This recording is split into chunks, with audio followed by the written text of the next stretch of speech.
A very good morning to all from Anurag Joshi. In today's video, we are talking about the searching techniques. So, there are two techniques of searching an element in an array, okay, that are linear search and binary search. So, in today's video, we are talking about the linear search. तो सबसे पहले हम बात करते हैं कि linear search होता क्या है। तो अगर आप किसी भी एलिमेंट को सर्च करना चाहते हैं, तो अगर आप वन बाय वन उस एलिमेंट को सर्च करते हैं जिसकी आप पोजीशन फाइंड आउट करना चाहते हैं, वो आपके क्या कहलाता है, लीनियर सर्च कहलाता है। ओके, तो अब हम इसका एल्गोरिथम देखते हैं कि ये वर्क कैसे करता है। ठीक है, तो एल्गोरिथम देखने से पहले मैं आपको बता देना चाहता हूँ, यहाँ पे कुछ अपने टर्म्स लिए जैसे आई हो गया, एन हो गया, एक्स हो गया, तो अपन पहले इनके बारे में बात करते हैं कि ये सारी चीजें क्या है। तो आई मैंने एक वेरिएबल लिया है नॉर्मल, जिसको मैंने 0 से इनिशियलाइज करवाया। ओके, फिर है हमारे पास एन। एन आपका क्या है कि जो मैक्सिमम साइज होगी आपके एरे की, तो मैं यहां लिख देता हूं कि N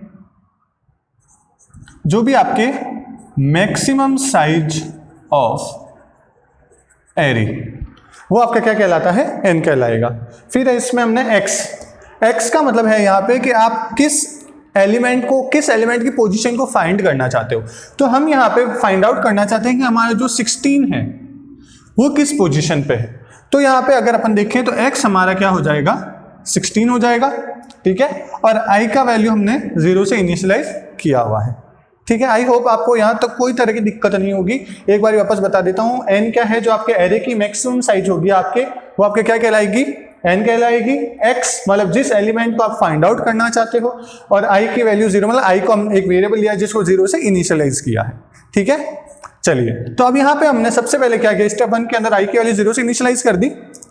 then if i is greater than n, अगर ऐसे कोई कंडीशन आ जाएगी कि i की वैल्यू n से ग्रेटर हो जाए, तो आपको सीधा कहाँ चला जाना है, 7th स्टेप में। 7th स्टेप में क्या कर रहा है, print element not found.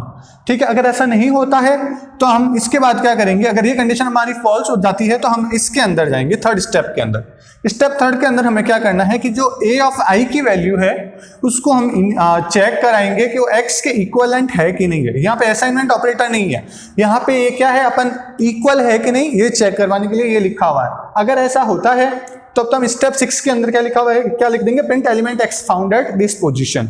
Okay, at ith position. और अगर ऐसा नहीं होता है तो आपको क्या कर देना है, i की वैल्यू i+1 से इनिशियलाइज कर देनी। यहाँ पे आपको कंफ्यूज नहीं होना है, ये हम क्या कर रहे हैं, इनिशियलाइज कर रहे हैं i की वैल्यू को, और यहाँ पे हम इसके इक्विवेलेंट क्या है वो चेक कर रहे हैं। ठीक है, तो ये है आपका एल्गोरिथम। तो अपन समझते हैं कि कैसे वर्क करता है। तो सबसे पहले देखिए हमारे पास क्या है, if i is greater than n, हमारे पास है 0 इज ग्रेटर देन n 7। अगर ये कंडीशन ट्रू है तो आपको कहाँ जाना है, 7th स्टेप में जाना, बट ऐसा तो नहीं हो रहा।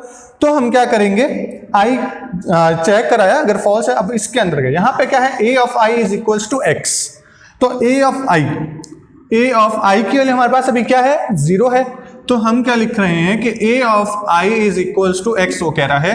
तो a ऑफ i की वैल्यू हमारे पास क्या है, a of 0 is equals to x की वैल्यू हमें क्या पता है, 16 है। हम लिखते हैं 16। तो a ऑफ 0 के अंदर वैल्यू क्या है, हमारे पास 4 है। तो मैं चेक कराता हूं, 4 इज इक्वल्स टू 16, ये है क्या, 4 जो है 16 के बराबर है क्या, नहीं है। तो इसका मतलब आपको क्या करना है, नेक्स्ट स्टेप क्या कह रहा है, i इक्वल्स टू i+1 कर देना है। मतलब अब अपन नेक्स्ट की तरफ बढ़ेंगे, ये यहाँ पे इक्वल नहीं है।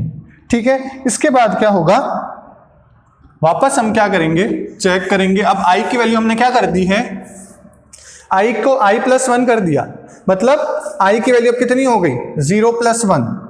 i की वैल्यू 0+1 तो क्या हो गई, 1 हो गई। वापस चेक करवाया, 1 इज ग्रेटर देन 7, नहीं है। a ऑफ i, तो अब a ऑफ i के अंदर हमारे पास क्या है, a of 1 that is equals to 16। तो a ऑफ 1 जो है वो 16 के इक्विवेलेंट है, क्या देखना है, a ऑफ 1 के अंदर वैल्यू क्या है हमारे पास, 5। तो मैंने लिख दिया 5 इज इक्वल्स टू 16। ये भी नहीं होगा, जैसे ये नहीं हुआ तो आपको क्या कर देना है, i इक्वल्स टू i+1 कर देना है। तो अब i की वैल्यू आपके पास क्या हो जाएगी, आई की वैल्यू हो जाएगी 2। जैसे ये 2 हुई तो अब हमें वापस इस स्टेप के अंदर जाना है, ये लिखा हुआ है ना, गो टू, इसके बाद I equal to i plus 1 करा, ठीक है, तो आई की वैल्यू कितनी हो गई, 2 हो गई। फिर क्या करा, go to step second, step second वापस चेक करवाया कि 2 इज ग्रेटर देन 7, ठीक है ना। अगर कंडीशन ट्रू होगी तो हमें स्टेप 7 में जाना है, अगर ऐसा कुछ नहीं हो रहा तो इसके बाद हम वापस a ऑफ 2 में जाएंगे, a ऑफ i में। तो मतलब यहाँ पे a of 2 is equal to 16, तो a ऑफ 2 के अंदर क्या है 10, तो वापस कंडीशन चेक कराऊंगा, 10 इज इक्वल टू 16, अगर ऐसा है क्या, अगर नहीं है तो आपको क्या कर देना, i की वैल्यू वापस i प्लस 1 कर देनी है और वापस गो टू स्टेप सेकंड जाना है। तो जैसे ही मैंने i प्लस 1 करा तो अब i की वैल्यू क्या हो गई मेरे पास, अब i की वैल्यू हो गई मेरे पास 3। वापस चेक करवाया, 3 इज ग्रेटर देन 7 नहीं है। If a of 3 is equals to x, a of 3 is equals to 16, a of 3 के अंदर हमारे पास क्या है 12, 12 जो है 16 के इक्विवेलेंट है क्या, नहीं है, दोनों आपस में इक्वल नहीं है। तो वापस आपको i equals to i plus 1 करना पड़ेगा। जैसे ही आप i प्लस 1 करेंगे तो हमारे पास i की वैल्यू कितनी रहेगी, i की वैल्यू हो जाएगी हमारे पास 4, ठीक है। तो जैसे ही मैं यहाँ पे a ऑफ 4 लिखता हूँ तो a ऑफ 4 के अंदर वैल्यू क्या है मेरी 16, तो जैसे ही a ऑफ 4 मैंने इक्वल्स टू 16 लिखा तो 16 इज इक्वल्स टू 16, मतलब मेरी ये वाली कंडीशन जो थी a of i equals to x, ये क्या हो गई, सेटिस्फाई कर रही है इस कंडीशन को। जैसे ही मैंने यहाँ पे a ऑफ 4 लिखा और वो 16 के इक्विवेलेंट आ गया तो आपको क्या कर देना है, गो टू स्टेप 6 चले जाना है। तो 6th स्टेप के अंदर क्या है कि print element x found eight ith position, तो आपको क्या प्रिंट करवाना है कि एलिमेंट 16। तो अब यहाँ पे आपके पास जैसे ही ये कंडीशन ट्रू होती है तो सीधे स्टेप 6 पे जंप करेगा वो, और आपके पास क्या लिखा हुआ आएगा कि एलिमेंट x मतलब 16 found at ith position, i की वैल्यू हमारे पास अब क्या थी 4, तो फाउंड एट 4th पोजीशन। आई बात समझ में। इसके बाद आपको क्या कर देना है, इसका कोई मतलब नहीं है, स्टेप 8 में एग्जिट हो जाएगा आपका, ठीक है। वापस आपको सारे चेक करने की जरूरत नहीं है। आई होप आपको यहाँ पे समझ में आ गया होगा, नहीं आया तो एक बार वापस रिपीट कर रहा हूँ, ध्यान से देखना। देखें, हमने सबसे पहले इसमें क्या किया कि जो हमारे पास एरे दे रखा था उसकी हमने एक लिस्ट बना ली और उसके अंदर हमने कुछ जो एलिमेंट्स थे, जो वेरिएबल्स थे, हमने वो लिख लिए। तो हमें पता था कि n का मतलब क्या है, maximum size of array, x का मतलब क्या था, जो आप फाइंड आउट करना चाहते हो एलिमेंट, और i आपने इनिशियलाइज करा था 0 से, ठीक है। उसके बाद हमने क्या किया, स्टेप सेकंड के अंदर हमें चेक करवाना है कि आप i की जो वैल्यू है वो n से ग्रेटर देन है या नहीं है। तो अगर ये ग्रेटर देन नहीं होती है तो अपन स्टेप 3 के अंदर जा रहे हैं। स्टेप 3 के अंदर हमारे पास क्या होता है कि a ऑफ i की वैल्यू अपन को x के बराबर है कि नहीं वो चेक करवा रहे हैं। तो i की वैल्यू हमारे पास सबसे पहले क्या थी, 0 थी, तो हमने चेक करा था कि a ऑफ 0 जो है वो हमारे x मतलब जो हम एलिमेंट फाइंड आउट करना चाह रहे हैं उसके बराबर है या नहीं है। तो हमने क्या देखा, a ऑफ 0 के अंदर क्या है हमारे पास 4, तो हमने क्या देखा कि 4 इज इक्वल टू 16 नहीं है।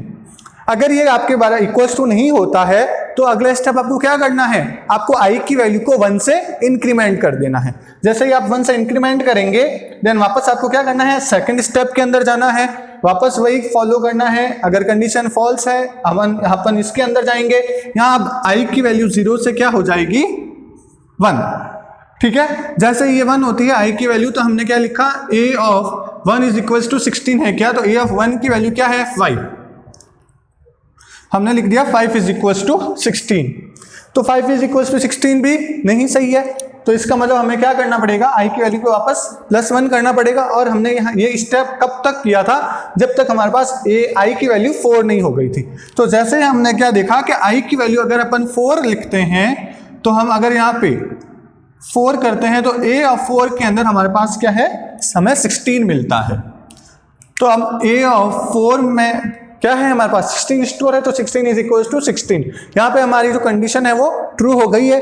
तो जैसे ही आपकी कंडीशन ट्रू होगी तो आपका जो कंपाइलर है वो सीधा स्टेप कहाँ चले जाएगा, 6th के अंदर चला जाएगा। 6th स्टेप के अंदर हमारे पास प्रिंट होकर आ जाएगा कि आपका जो एलिमेंट 16 है वो वो 4th पोजीशन के ऊपर फाउंड हो गया है, ठीक है। देन आपके एग्जिट हो जाएगा और बाहर आ जाएगा। ये है आपका एक लीनियर सर्च का एल्गोरिथम। ओके, अगर आपको इससे रिलेटेड कोई भी प्रॉब्लम हो आप इजीली पूछ सकते हैं। Okay, thank you, have a nice day.